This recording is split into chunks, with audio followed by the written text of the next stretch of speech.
Ceux qui doivent continuer à gérer ma belle dans le territoire où on a le droit, que les gars n'a pas téké, au moins de pour malade. Ceux qui doivent gérer ma belle selon coutume, ils ont créé un conflit belé. Parce que, nous avons le rôle de Baboué, nous avons mis dans la mine. Si vous avez mis dans le thé, nous avons mis dans le thé, mais nous avons mis dans le Congolais, nous avons mis dans la belle. Nous avons mis dans le thé, nous avons mis dans le thé, nous avons mis même Swahili. Mais nous avons Congolais. Si vous avez mis dans la mine, nous avons mis dans la belle. Yo te veux la mboka te oboyenga mabele. Et sa frustration on ne prend la bantou. Ce qui fait que la situation on a et ça la mboka ya le monde est problème ya ba inyele na mai ndomba tout ça problème ba ya soki numbi numbi tout ça problème ba kamina sapu. Donc mututé a réduit à mon élo c'est comme si c'est le monde isolé. C'est un problème global. Ba Codeco ça milice à Balendu. Balendu babundana ba ema kuna la bunya. Donc un peu partout ce qu'on est suite à un problème foncé non soana est problème est ce qu'on malheureusement ba arme circulé depuis guerre à Abdel. Son problème est ça la ignélé ou bien la tumbi ou bien la kamina sa babundana ba flèche la banini. Mais est ce qu'on ba arme déjà mutuna arme suite à ba rébellion salement. Suite à la rébellion salement, facilement, chaque chef coutumier a la milice. Et puis, les politiciens, pour avoir la population, avant de financer la milice, Moutuna, tribune à tribune, est a la milice. Il y a le monde appelé la vague migratoire il y a 59. Il faut reconnaître déjà que le Congo, c'est là l'histoire, est peuplé par les Pygmées, les Bantous, les Nilotiques et les Soudanais. Voilà ça, histoire. Parce que les Nilotiques à Liboso, on va prendre la Rutshuru, na Masisi, na Nirangongo, na Goma. Bamsou, c'est ça, Ema. On va prendre la Bunia, tout autour à Bunia. Si on va Nyamulenge, on va y avoir une vague, il y a tout sur Baboma qui n'a 59. Kimi, Rwanda, baye na Rutshuru na Masisi bato Rutshuru na Masisi balingi bangote ba tuti balingi bangote comme ba lever ba se déplacer tina minembo. Si on a fait ça déjà exemple que gestion à terre na niveau de village et ça dossier à chef coutumier. Parce que chef coutumier bango ba depuis 59. Chef coutumier on a ça c'est bon que Bilo voilà droit à belete parce que Koula et ça va ramouter il faut nous kamikanda te Koula la chef coutumier dans le baté ma belé yo za la droit à belé yo za la droit à belete. Ce qui pour continuer la logique wana parce que na logique à Nations Unies mutu monte na mokilifa zanga ma belé ou bien mboka. Si on continuer la logique wana ya kopi mais na bango eloko wana et loko biso nyonso tozo boya. Il y a moins de rosales, ma balkanisation. Il y a moins de côté. Je ne sais pas. Parce que ma belle est ce sont les humains qui ont débattu la frontière. Nous avons habité au France, aux États-Unis. Nous avons habité en temps. Nous avons habité la terre. Les frontières, ce sont les imaginations humaines. Net ba frontière à biso ba ebe que so bakati ba Congo ba kolongola ba zombo na ba angolais so bakati katanga ba kolongola ba bembe koto ya Zambie na ba habité ba kenda na carte et comme le Rachida bon yo pas de yo zali te na faut katela na partout yo ba katela partout te na lingi partout au moins bando discuter na bongo ya mon ça là que ya mon bongo là que les frontières ce sont des d'ailleurs définition ce sont des lignes imaginaires. Et ça, ma imagination, il y a partout. Ça m'a créé ma belleté dans ma frontière. Ce qui bino ba mais pas teke na ba loulou ba zo bunda. Pas que ba zo bunda. Vous voyez? Ba zo bunda quoi ni makambo ma belé. Siko yango wana chef de l'état Fachi Beton atie commission moko scientifique pour résoudre abi to suspendre parce que makambo mpe rouge basalaki bairrégularité ezalaki mpo bato nyonso bazala basaline na décision moko alobi te il faut pas ezala kaka ekolo moko nde ezodécide atie comité mo scientifique ya baneutre mpo batraite makambo parce que décision ebimaki ndeni na gouvernement baterritoire nyonso wana minene wana il faut koma bacommune rurale avantage ya commune rurale eza ndeni ke mutu soki aza na mabele akende so epa chef coutumier te parce que bachef coutumier même mabele akopesa 8 personnes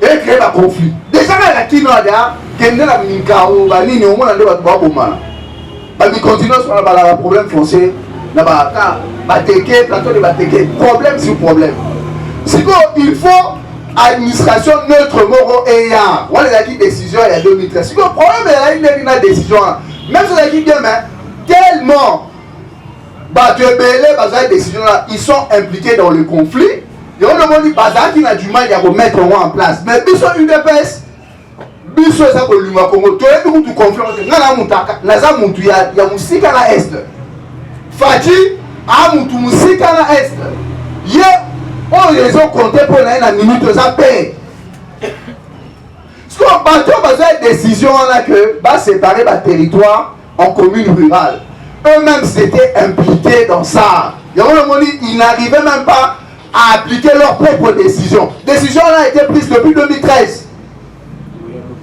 Ma tante en a mouillé, je l'ai bassiné depuis 2013.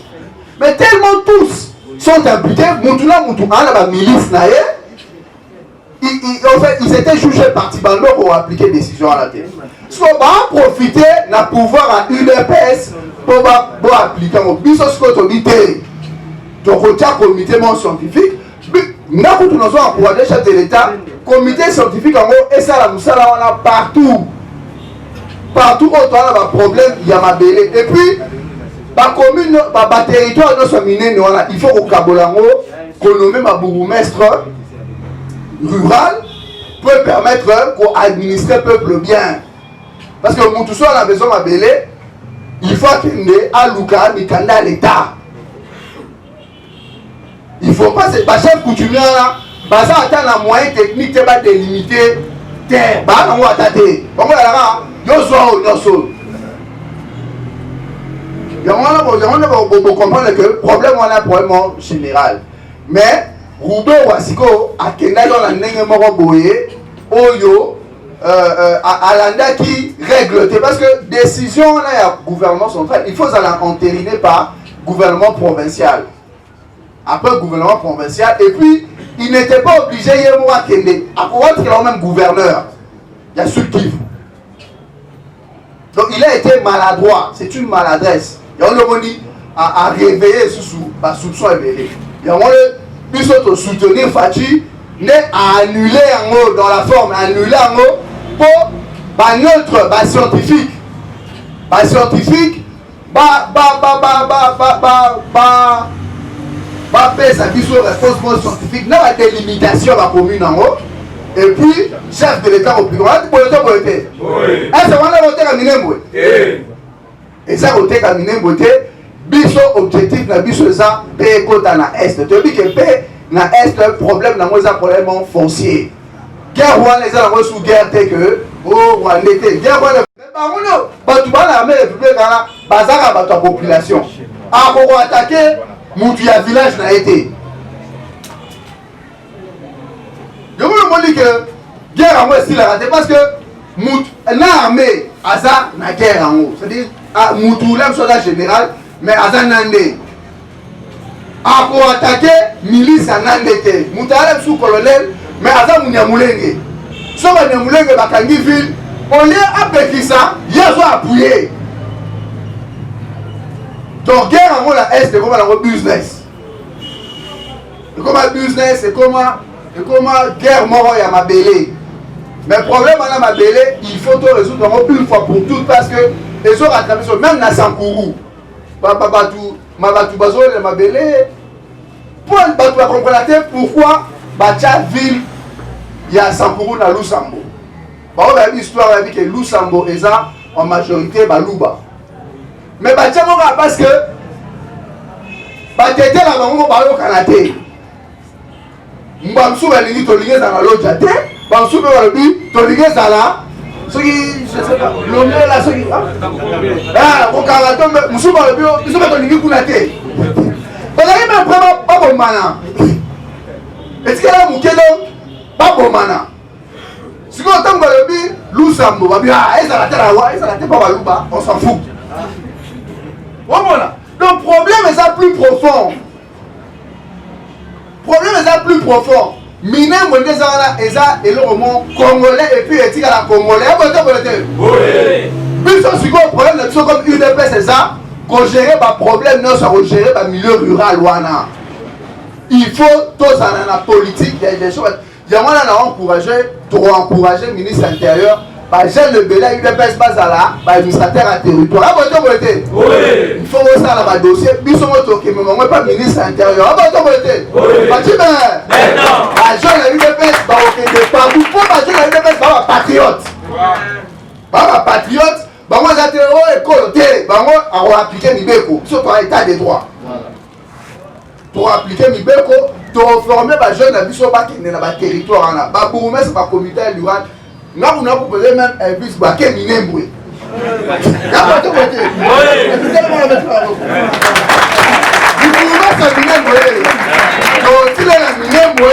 Au calme, tout le monde combattant. Moi,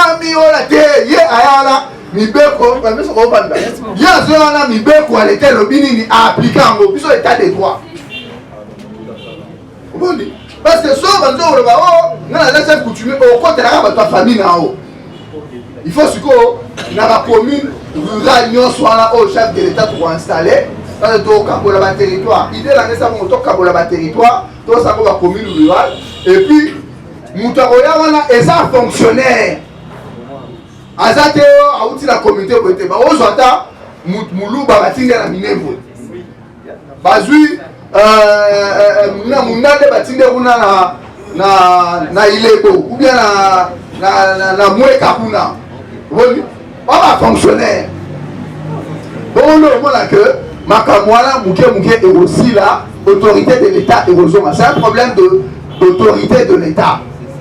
Il n'y a pas d'autorité de l'état dans beaucoup de points ruraux. Donc et là la ina sabina minu voilà. Au moins les soins mutu a elle ma ya minu voilà. Yo ozongisi ya masolo na betelo siko. A boule le roi comme historien. Nationalité c'est pas lié à l'ethnie. Ce qui te l'a dit makamou ya ethnie tu seras ethnie par papa. Jean-Pierre Bemba ba descendant né à papa baba portugais. A ethnie. Maurice Katumbi ba descendant na ba italien. A ethnie.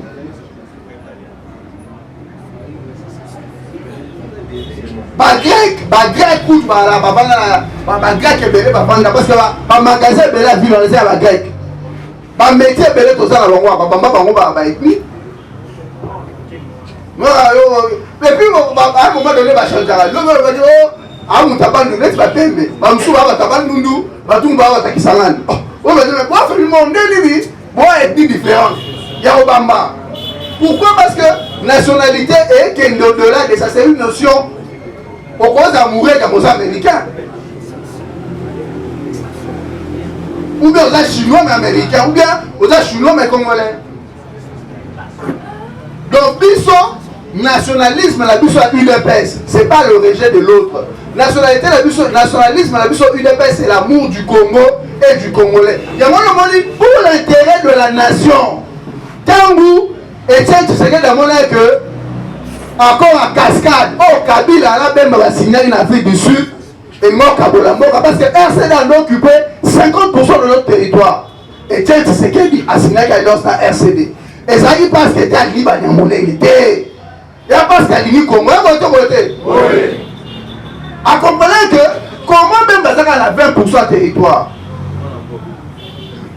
Andimi a exclure Bango, va signer la Kabila, va y avoir Matadia, Bandida, Ben Bandima, Premier ministre. Mais Batoué, il a armé un Makasi. na territoire monene bazwa bakoma etila sankou RCD bazwa etila sankou bakola la etila sankou parti ka ya balu bakota te mais RCD bakoma la etila sankou c'est-à-dire que soki Etienne Tshisekedi azalaka na ba préjugé que voilà ba Rwandais tout ça ou bien azala bolingo ya Congo te mais mboko eza divisé parce que Oumbe Wazonga déjà Goma pas continuer guerre et ça action à Etienne Tshisekedi nda sala tozwa accord à Sun City mais ça va congolais wana bango ba exclure na 1+4 yango ndo mona que notion ya kolinga mboka et eza notion mo boye il faut tala ngo na ba acte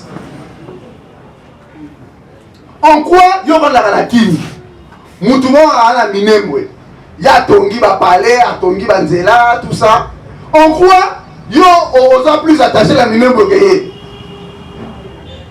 pour expliquer là non donc notion na kolinga mboka ezala te abstraite te il faut ezala na ba acte yango wana il faut bokenda nango bato balinga bakanga biso na émotion biso tokobina na pouvoir biso tozodirige par émotion te on dirige par la raison d'état tokoki jamais kopesa bato passe en or mpo balobaki te bapimeli biso tokomi bapatrie tokei na Nations Unies to réclame mabele bakotinda baaméricain batindi bafrançais bakangeli bango mabele wana mabele na bango kosala eloko te bakosauve esalema bongo balkanisation euta na mo Balkan. Balkan c'est une région russe quand l'URSS ekabwana barusophone bazalaki na bamboka nyonso wana oyo URSS bando domine parceke bamboka nyonso wana bandozwa indépendance na bango yango nde babenga balkanisation, c'est-à-dire ça vient de la balkanisation de l'URSS et de tous les pays qui dépendaient de l'URSS. Yougoslave, bazui mboka na bango, Arménien bazui, Kosovo ezui, Tchétchénie ezui, Ukraine ezui. Pourquoi? Parce que bango balobi que toza ba patrie.